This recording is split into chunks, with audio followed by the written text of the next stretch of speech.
Yo, what's good, YouTube? Today we're gonna go over a VOD review on Sun King Kel'Thas. Pretty much this is like the healer fight, right? But as you can see on Mythic, there's like a healer check and a DPS check. In my opinion, I didn't really enjoy this fight too much in terms of healing because it's just single target healing into KT. But I will try to help you and give you like a review and some tips on how to pretty much maximize your healing on KT. And especially as a Resto Shaman, you have a lot of things like Ascendance. If you're playing Necrolord, you have P-Wave. That's going to help you. Your Healing Surge, Tidal Wave procs are going to be really good. The amps on it are going to be good. So basically, we're going to go through that on this VOD right here. If you want to see more content or you want to just ask me questions, I'm always live on twitch.tv/Jdtre, mainly like Monday through Friday at night around like 7 p.m. Central Time. So from that point to like 7 to 10, or 7 to 12, somewhere around that range, you can catch me on twitch.tv/Jdtre, drop a follow, and feel free to ask me questions about Shaman or just healers in general. I'll be able to help you there. So let's kind of get started on this. From the get-go, basically, the way we're gonna pretty much change our talents, you want to go Undulation. I'll probably have the talents up here somewhere, but you have Undulation. You'll play Deluge, then you're going to go Ascendance, right? The thing about Ascendance is you can actually get yourself out of range of your raid, and the Ascendance healing will actually go into KT. Ascendance is only 20 yards, so if you actually get yourself really close to the pedestals, you'll be able to outrange your raid, and you can still heal KT, and all the Ascendance healing will go into KT. That's like a little cheese, if you will, right? So let's get going on this. We start out, I Earth Shield Riptide off the get-go. I get an Innervate and a PI, and then I pop Ascendance and I just start blasting. I pretty much just spam Healing Surge and weave in like a Riptide here and there to get another proc. We have our Holy Priest GS the boss, as you should. Holy Priests are really good on this fight, only for GSing the boss, nothing else. And from there, we're pretty much just spamming Surge the whole time into a Cloudburst Totem. Ideally, I played PvP Trinket Badge. That way I had like the on-use int for like more of like a healing amp, right, if you will. Right here, we're getting the boss up pretty fast. He's at 43%. As you can see over here, we have our 2 Shamans, Paladin, 2 Priests. That's kind of our setup right there. That's a really good comp. And we just blast the boss. We have 2 Boomies right there, also Convoking and Heart of the Wild, and just blasting the boss as well. The time that you want to aim for, right here it says 37 seconds. This timer is at 50 seconds. So if you can phase them before 50 seconds, you're golden, right?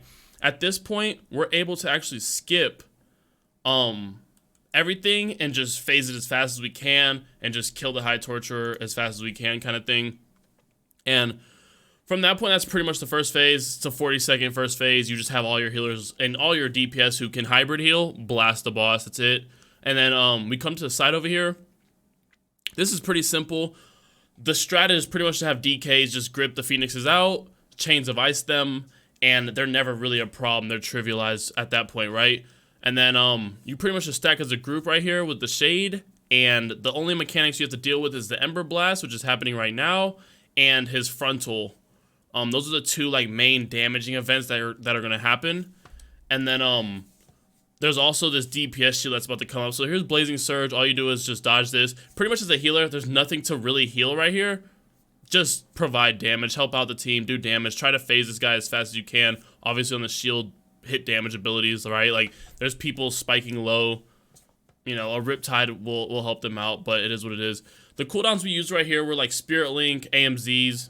Nowhere else to really use them throughout the entirety of the fight, so we chose to use them during the Shade phase because why not, right? So this guy phases at 45%, and then we'll go back into another like pump phase for KT. Now, in preparation for now the thing is when you're going into the second phase for KT, you're pretty much wanting to save your mana and conserve mana at the same time as like still doing a little bit of healing, but pretty much you're just waiting for your cooldowns to come back up, and then what you'll do is you'll just Ascendance, Cloudburst, PI, Innervate, and just blast the boss again within that 10-second window, right? Ideally, you can skip the Infusers. A lot of people have been talking about that. If we were to re-clear this, I'm pretty sure we'd skip the Infusers now that we have so much gear, but for first-time progging, you'll probably catch the Infusers, but you want to skip that next ad set that's going to come out. So right here, as you can see, we're just doing some healing. I'm doing healing waves right now, just kind of holding my cooldowns. Pretty much whenever I want a big pump, I'm going for the surges, and when I want to conserve mana, obviously I'm healing wave. I'm playing Necrolord, so you know, throwing Riptides on the raid is still fine, and I could throw a Riptide, I could throw a P wave on the boss, and then do the healing wave for the double heal. That's really nice. Basically, every single time his shield Cloak of Flames comes out, what we do is just prepare yourself to be able to have like maximum burst within that window of Cloak of Flames when it's on KT. That way you can get that shield down. You need to also make sure your healers are actually prepared to be able to heal the boss, as well as your DPS if they're providing healing from a hybrid standpoint, or if they're going to be able to get on the pedestals and click, right? The pedestal healing does help take that shield down. So be sure to have like full attention on the raid. The only way, sadly enough, the only way you kill this boss is by healing the boss, right? Also, you have to do DPS to shade, but at the same time, you see what I'm saying? The only way to get to that next phase is to actually heal the boss. So this is the most important mechanic, is that Cloak of Flames. And then from this point on, we're kind of still holding right here. We're about to get Ascendance back up. I think I wait for my Cloud Burst, and then I call for everything at that point. There is some like actual raid DPS going on, like raid damage going on to the rest of the DPS. Basically, that's what the Holy Priests are there for, right? Like, they don't really do much in terms of healing KT. They do a little bit, but have them really focus on healing the raid. We actually had them running Salvation. I think that's it, right? And pretty much we just had them heal the raid as well as like heal the boss as well. As a Resto Shaman, you can throw Riptides on the raid. That's really nice. See, the thing is I'm playing Deluge, so you can see right here, I have the healing rain on the boss. That way I can throw my Riptides on the raid to kind of help supplement the raid. And then, because the Deluge amp goes on both healing rain and Riptide. And then at that point, you know, if I do P-Wave the boss, the couple targets that are on the raid that have Riptide, they also benefit from that P-Wave as well, which is really nice. So let's see what we got going on right here. We have our Ascendants. You see the Innervate coming in and the PI coming in, and we're just spamming Healing Surge. Now, on this Ascendants, I actually do not leave the raid group to get all Ascendants healing on the boss, because I want the Ascendants healing to actually provide some raid healing at the time. We're actually taking a good bit of damage now that the Assassins are out. They're dashing to people. They're putting bleeds on people. As you can see, I have a bleed on the top right. At that point, we actually want Ascendants to actually help the healing of the raid. We already know we're going to phase in a fast enough time. As you can see on our timers, we have Cloak of Flames coming up in 27 seconds. So that's the next most important mechanic coming out. And we'll kind of keep it going. We're just blasting the two Shamans, or an Ascendants blasting the KT at this point.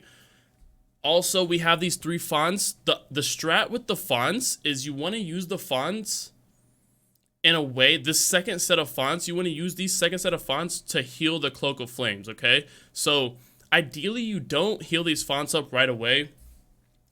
One font, I'm pretty sure, will be able to, to break the shield. If not, 2, right? So, it's getting a lot of passive healing, but we're going to allow it to kind of sit there and kind of just tick down. Keep it steady at 60% if you can. That way it doesn't take you too long to burst it up. Another thing that we actually have our Holy Priest do is I think we have one of our Holy Priests hymn during this time. So you're getting that healing onto your raid, you're getting the 10% healing onto the fonts, and you're getting a 10% healing amp onto the boss. So that's really, really good right there. And flames are coming out in 2 seconds. As you can see, we're all spamming the fonts. That way, there's actually a travel time. As you can see, let's back it up a little bit. There's actually a travel time from the font all the way to KT. So you can actually pre-heal these and then time it up. I would say about 4 seconds, start really slamming these fonts. And you could time up the travel time to hit right whenever the flame comes up. Or the Cloak of Flames comes up. So you'll be able to see there's a red little dot that goes across the screen, and you'll be able to see right here. And it actually just one-shots KT right there, the Cloak of Flames. Literally trivializes the mechanic, right? Here's another one coming in, and there's another font that's also getting healed up. So that was able to just pretty much do a lot of healing to the boss and the Cloak of Flames, and actually do a lot of healing, right?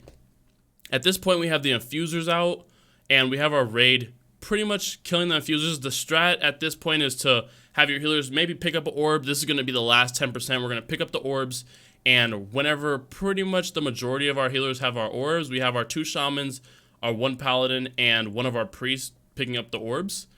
We'll have the first priest GS the boss, and then we'll have another priest GS the boss right after that. And during prog, we actually had our second priest him on the second GS just to kind of give that extra amp to be able to top, you know, get us into that transition phase that much faster with the amp, right? So you'll see right here, we're about to kill these infusers.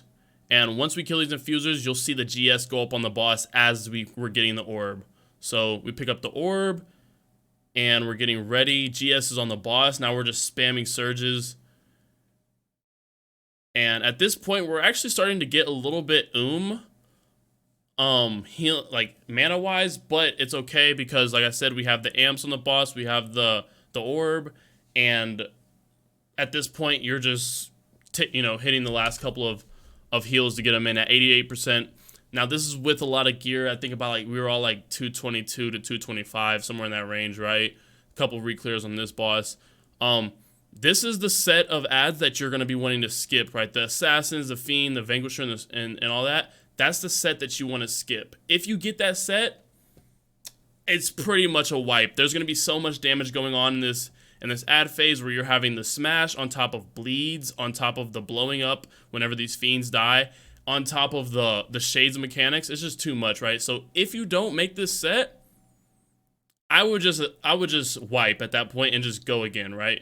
Try it again. So we phased the boss the last couple percent, and we're going to go into this next phase, ready to go. I actually opt to get a little drinking health pot, mana pot right here, just to kind of give me a little bit of mana so that for the little bit of damage that there is on the raid, I can at least, help out a little bit. So right here, we're pretty much, like I said, as healers, you're just trying to sit here and do as much damage as you can. This Ember Blast, we link it, and I have a Tide rolling, which is really good. And then we're just going to be doing damage into Shade. At this point, just keep the raid as healthy as you can. Hopefully no one's getting hit by this frontal. If they get hit by the frontal, it's pretty much a one-shot. They might go from, like, if they're 100%, they might go to 10%, but then there's a bleed from the actual flame, like the Ember Blast, or there's a dot from the Ember Blast, so that's not good, right? So right here, we actually have a Devo for this Ember Blast, and also there's a Smash coming up, so we have the Devo for the previous one right there. And then at this point, it's the home stretch. There's going to be one more Cloak of Flames that's going to go out on the Shade. That's going to need to be DPS down. As your job as a healer is pretty much done right here, just make sure no one dies this Ember Blast, have cooldowns overlapping for it, a Spirit Link, a AMZ, stuff like that, and then provide as much DPS as you can during this, shield phase on the boss. Don't allow yourself to not, there's no damage really going out on the raid. You might as well just do DPS into the boss during that shield phase to kind of help your DPS out, right? So that's pretty much it. Very simple fight, very basic. It's two phases, the exact same. Phase 1, phase 2. When you're in the KT phase, when you're in the Shade phase, the exact same. Yeah, like I would say, is just make sure you're running those talents. Those are kind of like the only talents to run for your mass single target, your big single target healing. The big pointers and tips on this fight is basically just spam Healing Surge when you're wanting to burst. Healing Wave whenever you're wanting to conserve mana, waiting for your cooldowns to come back up.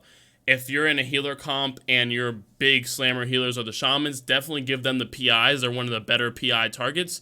Holy Paladin's a pretty good PI target as well, but I would say, your Mistweaver monks, like I haven't spoken about the Mistweavers and the Druids yet, but your Mistweaver monks are a really good PI target. They actually do like insane burst single target healing. And then your shamans and your H-Pals are all really, really good targets to give PIs to. And then also make sure that, basically you're just trying to weave in Tidal Wave procs whenever you're healing surging. That way you're getting that extra 30% crit, stuff like that. So, yeah, guys, that's kind of all for this Sun King video. I hope it was a little bit of a shorter one compared to my other ones. But like I said, if you want to ask me more questions, definitely leave a comment. If you want to ask questions, I'll be able to respond. I usually respond to pretty much all the comments that go on in the comments section. But if you want to ask more questions to get a more immediate answer, definitely go to my Twitch, twitch.tv/Jdtre. I'll be able to give you almost instantaneous answer while I'm streaming, right? I usually like to stream Raid, Mythic Plus, sometimes PvP, stuff like that, but usually Shaman gameplay or any other healer for that matter. And yeah, definitely like, comment, subscribe, and that's it. Peace out.